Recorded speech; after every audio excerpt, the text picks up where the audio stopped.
மாநிலம் திருவனந்தபுரம் மாவட்டத்தில் 2 மகன்களுடன் தம்பதி தூக்கிட்டு தற்கொலை செய்து கொண்ட சம்பவம் அதிர்ச்சி ஏற்படுத்தியுள்ளது.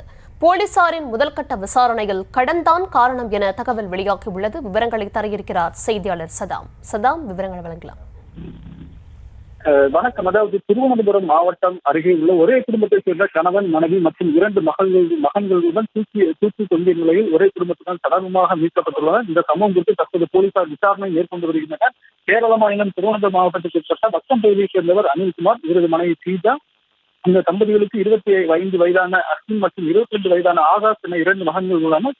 இவர் வழக்கம் போல இந்த வீட்டிலிருந்து வெளியே வராத நிலையில் இதில் சந்தேகப்பட்ட அக்கம் பக்கத்தினர் உடனடியாக வீட்டின் உள்ளே சென்று பார்த்தபோது 4 பேரும் தூக்கிட்டு நிலையில் சடலமாக கிடந்துள்ளனர். இந்த சம்பவம் குறித்து அப்பகுதி மக்கள் உடனடியாக போலீசாருக்கு தகவல் தெரிவித்தனர்.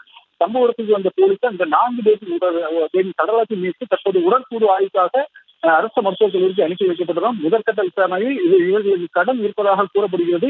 இருப்பினும் இது குறித்து போலீசார் வழக்கு பதிவு செய்து விசாரணை நடத்தி வருகின்றனர். ஒரே குடும்பத்தைச் சேர்ந்த 4 பேர் தூக்கிட்டு தற்கொலை செய்த சம்பவம் திருவனந்தபுரம் பகுதியில் பெரும் அதிர்ச்சியை ஏற்படுத்தியுள்ளது.